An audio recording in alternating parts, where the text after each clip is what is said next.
Gloire à Jésus-Christ. Nous bénissons le nom de notre Dieu. Nous bénissons le nom du Seigneur. Nous célébrons son Saint-Nom et nous sommes reconnaissants à notre Dieu pour la grâce qu'il nous donne de nous retrouver ce jour à ses pieds autour de sa parole pour recevoir enseignement de sa part. Que son nom soit élevé au plus haut des cieux et qu'il soit magnifié en ce jour dans nos vies dans le nom de Jésus-Christ. Bien-aimé, merci de te connecter à moi. Merci de prendre plaisir à me suivre. Merci de continuer à m'encourager par tes vues, par tes likes, par tes commentaires et par tes partages. Et si tu n'es pas encore abonné à cette chaîne, je t'exhorte à le faire parce que nous partageons la bonne nouvelle du royaume des cieux ici pour gagner plusieurs à Christ. Nous partageons la bonne nouvelle pour pouvoir affermir la foi de plusieurs. Nous partageons la bonne nouvelle pour gagner le monde à Christ. Et je t'exhorte vraiment à participer à cette chaîne d'évangélisation via les médias, les réseaux sociaux, via les plateformes digitales. J'espère que tu vas t'abonner et que nous allons faire chemin ensemble. Il faut dire que ça fait un moment, oui, ça fait un moment, je me reposais un peu, je cherchais un peu la face du Seigneur. Mais Dieu merci, je suis de retour. Nous allons continuer le chemin ensemble dans le nom de Jésus-Christ. Amen. Que Dieu couvre ce temps de son sang précieux et qu'il neutralise tout ce qui est distraction, tout ce qui est vagabondage d'idées et tout ce qui peut nous empêcher la bonne écoute de sa parole ce jour dans le nom de Jésus. Amen. Je vais lire un passage dans le livre de Colossiens, Colossiens chapitre 3. Je vais lire le verset 19. Amen. Colossiens chapitre 3. Je vais lire le verset 19. Colossiens chapitre 3, verset 19 dit ceci. Marie, aimez vos femmes et ne vous aigrissez pas contre elles. Marie, aimez vos femmes et ne vous aigrissez pas contre elles. C'est-à-dire ne vous fâchez pas contre elles. Alléluia. Je vais aller dans le livre de Éphésiens 5. Éphésiens chapitre 5. Éphésiens chapitre 5. Et je vais lire le verset Éphésiens chapitre 5, le verset 25 qui m'intéresse. Il dit, Marie, aimez vos femmes comme Christ a aimé l'Église et s'est livré lui-même pour elle. Amen. Bon, donc dans ces deux passages, nous constatons clairement que Dieu fait une exhortation au mari. Donc on est dans le cadre d'un foyer ici, constitué normalement, c'est-à-dire l'homme et la femme vivent ensemble et l'homme a marié la femme. Donc il a satisfait, comment je vais dire, à la dot, il a payé la dot et certainement il est allé à la mairie avec elle. Ils se sont mariés devant les autorités administratives et devant les autorités spirituelles si c'est des chrétiens ou c'est des religieux. Amen. Mais ce que je veux dire ici, c'est que pour le religieux chrétien ou le croyant chrétien ou le chrétien, n'est-ce pas, la Bible fait injonction ici aux hommes qui se marient à aimer leur femme, de ne pas se fâcher avec elle et pour dire quoi? Il dit ici dans Éphésiens 5 là, dans Éphésiens 5, il dit même que l'homme, il compare l'homme ici à Christ, doit aimer sa femme comme Christ aime l'Église. Alléluia. Alors la question que je me suis posée est de savoir concrètement pourquoi Dieu fait-il injonction à l'homme d'aimer la femme. Amen. Pourquoi Dieu fait-il injonction à l'homme d'aimer la femme alors que c'est par amour qu'on marie une femme. C'est par amour qu'on épouse une femme. C'est par amour qu'on accepte de vivre avec une femme. Et même une femme également, c'est par amour qu'elle accepte de vivre avec un homme. C'est par amour qu'elle accepte de se mettre en ménage avec un homme. Alléluia. Amen. C'est vrai. Dans nos sociétés aujourd'hui, il y a d'autres raisons qui nous poussent à vivre ensemble. Mais je pense bien que le socle de l'amour, le socle du mariage, c'est l'amour. C'est parce que j'aime ma femme que je l'ai épousée. Alléluia. Alors, pourquoi est-ce que Dieu insiste pour dire que l'homme doit aimer sa femme? Et il dit même homme, n'est-ce pas? Il dit mari, aimez vos femmes. C'est-à-dire, à plusieurs reprises, quand vous lisez bien la parole de Dieu, vous allez le constater, à plusieurs reprises, Dieu fait cette injonction aux hommes, aux maris, aux hommes mariés, d'aimer leurs femmes.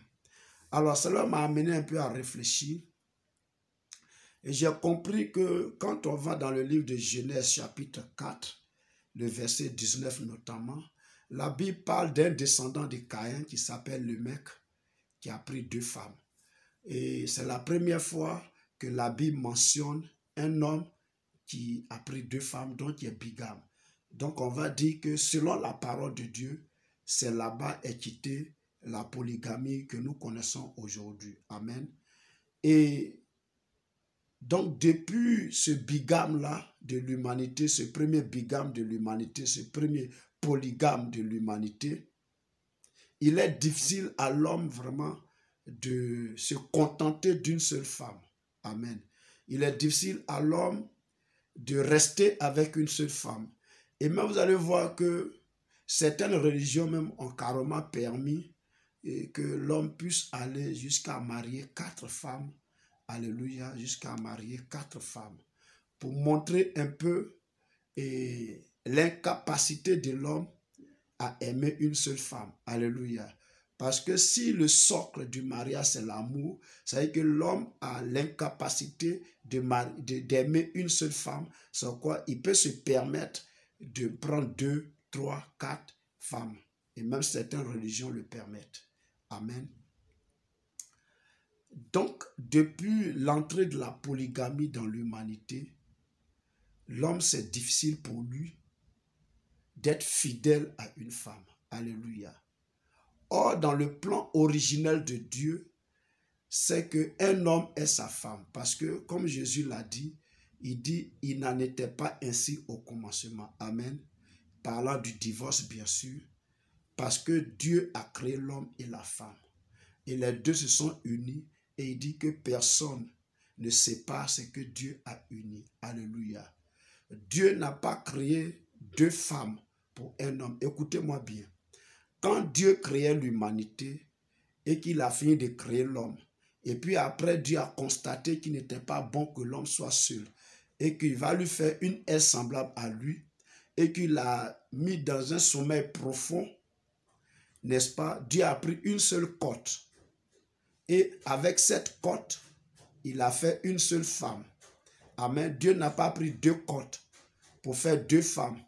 Dieu n'a pas pris une seule côte pour faire 2 femmes, 3 femmes, 4 femmes pour l'homme. Dieu a pris une seule côte pour faire une seule femme, pour créer une seule femme pour l'homme. Alléluia. Donc dans le plan originel, dans le plan parfait de Dieu, un homme, une femme. Alléluia. Mais quand des pécheurs, des gens qui sont égarés, qui sont loin de Dieu, qui suivent leurs propres penchants, comme Caïn, qui a été le premier criminel de l'humanité, selon la Bible, Caïn, donc, dans sa descendance-là, sa descendance vivait loin de Dieu, donc loin des principes de Dieu, et c'est là-bas est né, donc, le premier bigame, le premier polygame de l'humanité. Alléluia. Et comme l'homme naturel, parce que depuis la chute, l'homme naturel est enclin au péché. Il copie facilement ce qui est mauvais. Il copie facilement ce que Dieu n'aime pas. Écoutez-moi bien, quand tu mets un enfant au monde, il y a la négativité que tu ne lui apprends pas, mais qui sont innées en lui. Il peut dire « je ne veux pas ». Il peut insulter facilement. Mais pour dire merci, bonjour, ça, il faut lui apprendre. À des moments même, il faut le frapper pour qu'il retienne ça. Amen. Mais pour insulter quelqu'un, pour dire non, pour dire je ne veux pas, ça, on ne lui apprend pas. Amen. Parce que c'est inné en nous. Depuis la chute d'Adam et Ève, le mal est rattaché à l'humanité. Donc, tout ce qui est mauvais se copie facilement. Alléluia. Et donc, comme une descendance loin de Dieu a introduit dans l'humanité la polygamie, les autres hommes en ont copié. Alléluia. Donc la polygamie est rentrée dans l'humanité. Il fut un moment où Dieu avait un peu toléré ça, n'est-ce pas? Voilà pourquoi vous allez voir qu'il y avait des rois qui avaient plusieurs femmes. Le cas de Salomon, Dieu a toléré ça. Alléluia. Mais cela montre l'incapacité de l'homme à aimer une seule femme. Or, à l'origine, Dieu voulait un homme pour une femme. C'est pourquoi Jésus est venu rétablir les choses comme Dieu les avait faites au début. Et voilà pourquoi dans l'évangile de Jésus, dans le Nouveau Testament, la Bible fait injonction aux hommes.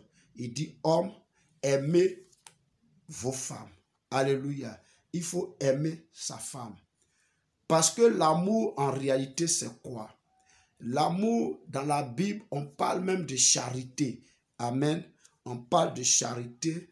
Et le passage qui est l'hymne à l'amour, l'hymne à la charité, ce passage-là se trouve dans le livre de 1 Corinthiens 13. Alléluia. Permettez que je lise un peu les versets 4 au verset 7, qui dit ceci: la charité ou l'amour est patiente. Dans ma version, c'est la charité. Donc, quand je dis la charité, je vais parler de l'amour. Il dit l'amour, la charité est patiente. Elle est pleine de bonté. La charité n'est point envieuse. La charité ne se vante point. Elle ne s'enfle point d'orgueil. Elle ne fait rien de malhonnête. Elle ne cherche point son intérêt. Elle ne s'irrite point. Elle ne soupçonne point le mal. Elle ne se réjouit point de l'injustice, mais elle se réjouit de la vérité. Et le verset 7, elle excuse tout, elle croit tout, elle espère tout, elle supporte tout. Alléluia. Donc ici, Dieu est en train de nous montrer que l'amour, il est patient. L'amour, il est plein de bonté. L'amour, il n'est point envieux. L'amour ne se vante point. L'amour ne s'enfle point d'orgueil. N'est-ce pas? L'amour ne fait rien de malhonnête. L'amour ne cherche point son intérêt. L'amour ne s'irrite point. L'amour ne soupçonne point le mal. Alléluia. Et l'amour ne se réjouit point de l'injustice, mais il se réjouit de la vérité. L'amour excuse tout. L'amour croit tout. L'amour espère tout. L'amour supporte tout. Alléluia. Parce que très souvent, quand l'homme prend une deuxième femme, il me dit que non, la femme là, je ne la supporte plus. Comme c'est la mère de mes enfants, je ne peux pas me séparer d'elle. C'est pourquoi je prends une deuxième femme. Alléluia. Ce sont des excuses. Quand tu aimes, tu supportes. Quand tu aimes, tu crois. Quand tu aimes, ça dit que tu ne soupçonnes pas, n'est-ce pas? Tu ne te réjouis pas dans l'injustice. Tu ne cherches pas à faire du mal, n'est-ce pas? Et l'amour ne soupçonne point le mal. L'amour n'amène point quelqu'un à accomplir le mal. Ça, c'est le vrai amour. Alléluia. Et quand tu aimes de la sorte, tu ne peux pas prendre une deuxième femme. Amen. Et c'est pourquoi Dieu fait injonction aux hommes. Aimez vos femmes. Alléluia. Voici la raison profonde pour laquelle Dieu dit aimez vos femmes. Alléluia. Maintenant, qu'est-ce qu'il en est des femmes? On va le voir dans la prochaine vidéo. Que Dieu vous bénisse. Si cette parole vous a fait du bien, partagez-la, likez-la et donnez-moi votre avis également dans le commentaire. Qu'est-ce que vous en pensez, vous les hommes? Vous les mariés, en tout cas les hommes mariés, qu'est-ce que vous en pensez? Est-ce que c'est parce que l'homme a des problèmes d'aimer une seule femme? L'homme a des problèmes de rester fidèle à une seule femme, que Dieu fait-il injonction? Mais l'infidélité est due à quoi?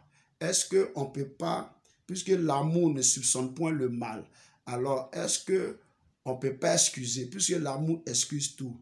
Est-ce qu'on ne peut pas comprendre souvent la femme et l'accepter telle qu'elle est, par amour, et se contenter d'elle? Je veux vos commentaires vraiment. J'en ai besoin. Vos réactions dans les commentaires vont me permettre peut-être de mieux comprendre. Parce que moi, j'ai donné un peu une idée, une esquive de réponse. Pourquoi donc Dieu fait-il injonction aux hommes d'aimer leurs femmes? Mais peut-être qu'il y a d'autres raisons. Et je les attends dans le commentaire. Que le Seigneur soit avec vous. Qu'il vous garde, qu'il vous bénisse. Et nous sommes donc à la prochaine. Dans le nom de Jésus-Christ. Amen.